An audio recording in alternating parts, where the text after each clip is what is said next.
안녕하십니까. 저는 더불어민주당 대전 유성구을 국회의원 후보 황정아입니다. 존경하는 대전 시민 여러분, 유성 구민 여러분, 저는 오늘 대한민국 과학 강국 시대 혁신 경제를 선도하는 과학 강국 수도 유성 비전을 선포하기 위해 이 자리에 섰습니다. 과학기술은 국가 미래의 총화입니다. 과학기술로부터 혁신이 일어나고 경제가 살아나고 미래가 완성됩니다. 하지만 시계가 거꾸로 가고 있습니다. 윤석열 정권은 매일 구력 외교와 역사 왜곡으로 과거를 지우고 부자 감세 일변도 무능한 민생경제 정책으로 현재를 파탄내더니 아무런 근거도 없이 R&D 예산을 4조 6천억 원을 삭감해 대한민국의 미래까지 망가뜨렸습니다. 윤석열 대통령은 예산안 심사 과정에서 R&D 예산을 복원해야 한다는 민주당과 현장 연구자들의 절박한 호소는 입틀막 하더니 이제는 R&D 예산을 대폭 확대하겠다며 유체 이탈을 합니다. 여당인 국민의힘은 윤석열 대통령 허수아비 노릇만 하고 있습니다. 국민 우롱이 도를 넘었습니다. 막무가내 떼쓰기식 정책 결정에 대한민국의 미래가 발목 잡혔습니다. 경제가 무너져 내리고 있습니다. 기초원천, 연구, 산업기술, 기술개발, 실증연구, 신산업 육성으로 이어지는 R&D 밸류체인이 한순간에 모두 무너졌습니다. 중국에까지 과학기술이 따라잡혔습니다. 더 이상 두고 보아서는 안됩니다. 선진국 대한민국의 자부심을 지키고 유성의 미래를 그려야 합니다.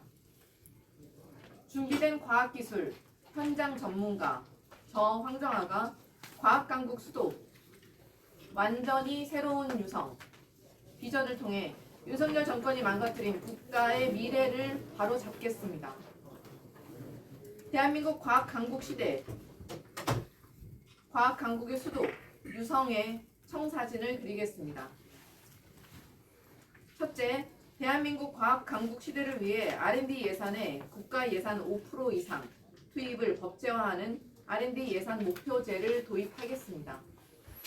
둘째, R&D 예산 복원을 위한 5천억 원 규모의 R&D 추경 예산을 추진하겠습니다. 일괄 삭감된 계속 과제들의 연구 개발비를 신속히 복구하겠습니다. 셋째, 지원하되 간섭하지 않는 한국형 하르나크 원칙 제도를 마련하겠습니다. 독일은 하르나크 원칙을 정립하여 연구의 자율성, 독립성, 전문성과 지속성을 보장하고 연구개발 강소기업 강국으로 발돋움했습니다. R&D 오픈 플랫폼을 구축하고 기초연구 국책과제 기획 선정을 바텀업 방식으로 전환하겠습니다. 기초연구 R&D 예산 정률 투자 제도를 마련하겠습니다. 수련연의 인건비 보장 제도도 마련해 연구자들을 지키겠습니다. 넷째, 청년 연구자 지원을 확대하겠습니다. 대학원생 적정 인건비 제도를 도입하고 민관학 공동 인재 육성 체계 구축, 시험 연계를 통한 인재 유출을 방지하겠습니다.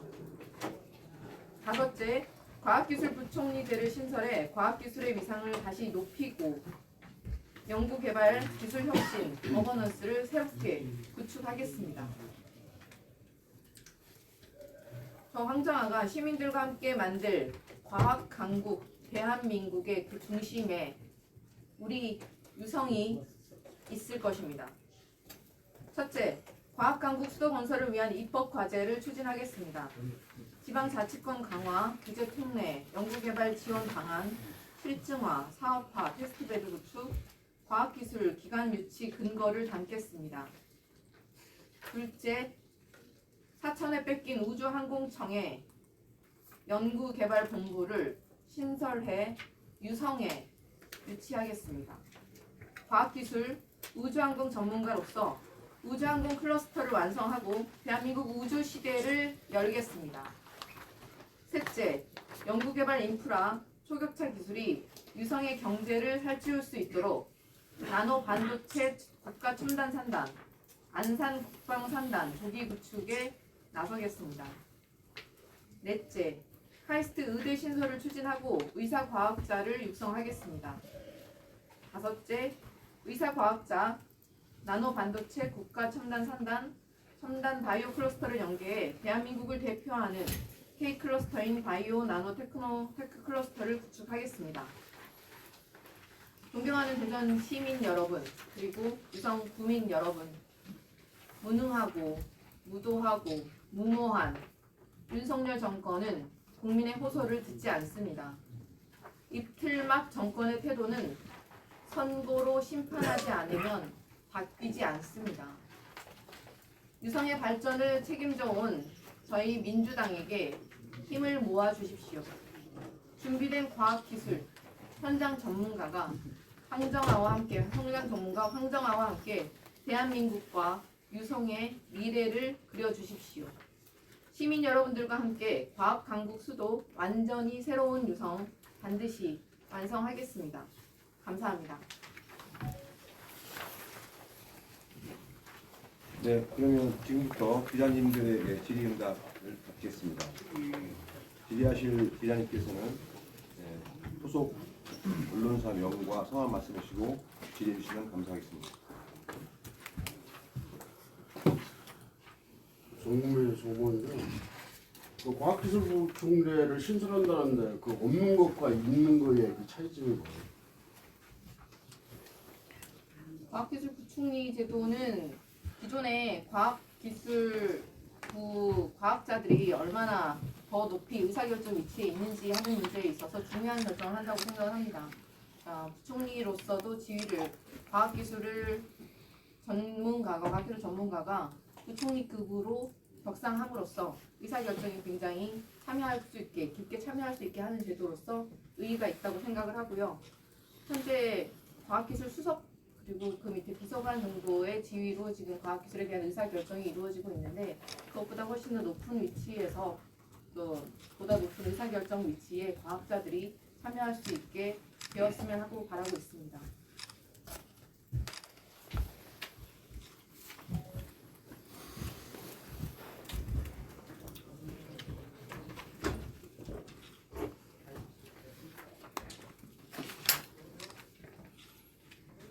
지금 뉴시스 조명희 기자인데 네네. 그 허시자 캠프 쪽 인사가 많이 참여를 했나요?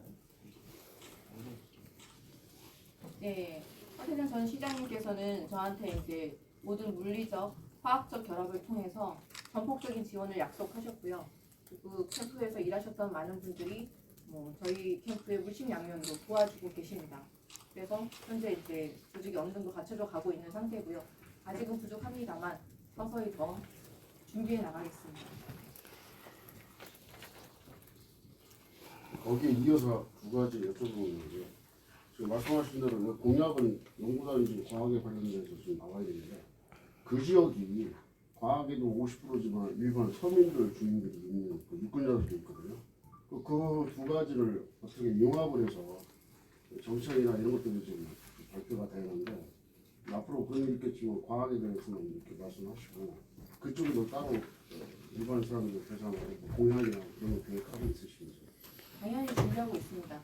오늘은 이제 첫 번째 공약 발표 자리인 만큼 비전 선포식을 진행하고 있어서 큰 흐름과 비전과 저희 캠프에서 지향하고 있는 바를 개괄적으로 지금 설명을 드리고 있는 것이고요. 지역 공약과 각 계층별 공약이 준비되어 있습니다. 그래서 오늘은 이렇게 발표를 드리고요. 순차적으로 내일부터 보도자료 순차적으로 나가면서 지역별, 동별 공약도 모두 다 순차적으로 말씀드릴 기회가 있을 것이라 생각합니다. 오늘 발표한 거 보면은 뭐 행정, 체제, 연구원, 예산 감소, 요 정도 카이스트 요 정도거든요. 네네네. 근데 제가 저번에 말씀을 드린 거 있어요. 뭐 송도라, 인천에 이런 거는 연구, 생산, 제작, 수출, 일자리 창출, 로테이션을 지역경제 할 수 있는 이런 부분에 포커스를 맞춰줘야 하는데 이번에도 그런 연구, LA라 이쪽에 그 행정체제 이런 쪽에만 카이스트 쪽으로만 이렇게 중점을 하신 것 같은데 그 폭넓게도 그림을 그리지 않았습니까? 사실 오늘 말씀드린 거에 굉장히 큰 그림이 담겨져 있다고 생각을 하고요. 그러니까 제일 처음에 비전이 지금 과학 강국 대한민국의 수도가 유성이 되겠다는 게 비전이고, 그걸 하기 위한 입법으로 이러한 제도들을 뒷받침하겠다라고 5가지 제도 정도를 큰 그림을 말씀드린 거고요.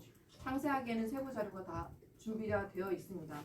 말씀하셨던 것처럼 입법 이런 게 구축 이런 거 외에도 사실 그 외에 우리의 R&D 연구 성과, 지역 경제하고 어떻게 연결시킬 것인가, 이런 문제에 대해서 고민 많이 하고 있고요. 그 비전을 이 저희의 5가지 공약에 지금 굉장히 러프하게만 지금 담겨 있어서 그런데 더 많이 더 상세하게 세부적으로는 설명드릴 자리가 있을 거라 생각하고 있습니다. 네네. 다른 기자님들도 질문도. 그 과학자 후보 출신답게 과학에 관한 비전을 제시하셨는데, 전적으로 그 초선 의원이 이렇게 뭐 혼자 이렇게 처리하기에는 굉장히 큰 비전이 아닌가, 이런 지적이 나올 수 있다고 보는데 어떻게 생각하십니까? 네, 중요한 지적이라고 생각합니다. 일을 혼자 하기는 어려울 거라고 생각을 하고 있고요. 저는 이제 이번에 더불어민주당의 공동선대위원장의 과학기술 분야를 맡게 되었습니다. 더불어민주당에서 저한테 거는 기대가 크고, 그리고 과학기술 정강 정책을 저한테 맡기고 있기 때문에 혼자 일한다고 생각하지 않고요. 제가 말씀드린 것은 민주당의 과학기술 정책과 연결되고 있습니다. 그리고 많은 의원들의 공감과 네트워크를 형성하고 있기 때문에 제가 추진하는 것들에 당연히 당 차원에서 협력과 지원이 있을 것이라고 생각하고 있습니다. 미리 정강 정책 관련해서 총선용 저희 민주당의 과기 공약과도 정렬을 잘 하고 있고요. 그래서 결코 무리하지 않을 것이다라고 생각합니다.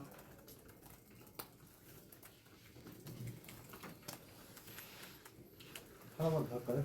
그 최근에 발표된 여론조사 지표들이 상당히 잘 나오던데, 그 원인이, 그 이유가 뭐라고 생각하십니까? 그 원인은 제가 뭐라고 설명하기는 좀 어려울 것 같고요. 그냥 새로운 시대, 새로운 바람, 새로운 미래, 새로운 유성에 대한 시민들의 기대가 굉장히 크다라고 생각을 하고 있습니다. 제가 거리 유세를 다녀보면 민심을 느낄 수가 있어서 이제는 좀 바꿔보자, 심판하자, 못 살겠다, 이런 것이 민심이라고 저는 생각하고 있습니다. 네. 그럼 또 질의하실 기자님 안 계시면 네. 그 연구개발본부를 신설을 해서 유성에 유치한다고 하셨잖아요. 근데 우주항공청 설치 과정에서부터 좀 뭐 사천과 뭐 대전해서 갈등이 많았던 걸로 알고 있는데, 이거를 새로 신설을 해서 유성에 유치할 수 있을지, 또 사천과의 또 갈등이나 이런 것들이 좀 예상이 되는데, 그 부분 좀 어떻게 풀어가실 생각 같은 게 있으실까요? 말씀하신 것처럼 우주항공 특별법은 이미 5월 이제 지금 국회 본회의 1월에 통과했고 5월에 개청을 지금 앞두고 있고요. 항공청 자체는 항공청 특별설치법 안에 연구개발본부와 산업부문 해서 본부를 두게 되어 있습니다. 그런데 연구개발의 특성은 사실 대전에 있다고 보이고요. 그리고 연구개발본부라고 생각되는 한국천문연구원과 한국우주연구원이 대전에 위치해 있기 때문에 연구개발 기능은 대전에 있는 것이 맞다고 생각을 합니다. 그래서 뭐 그 큰 영이 지금 이미 추진되고 있지만 그 안에 세부 개정을 통해서 연구개발본부는 대전에 두는 것도 가능할 것이라고 보고 있고요. 그러니까 세부 개정을 생각하고 있습니다. 그 컷오프된 정기현 전 시의원이랑 혹시 연락을 하고 계신 건지, 소통을 하고 있는지랑 이상민 의원에 대한 평가를 좀 듣고 싶어요. 그 본인이 갖고 있는 생각. 네. 다른 의원님들의 의정에 대해서는 제가 평가할 건 아닌 것 같고요. 그리고 다른 예비 후보님들과는 끊임없이 소통하려고 노력하고 있습니다.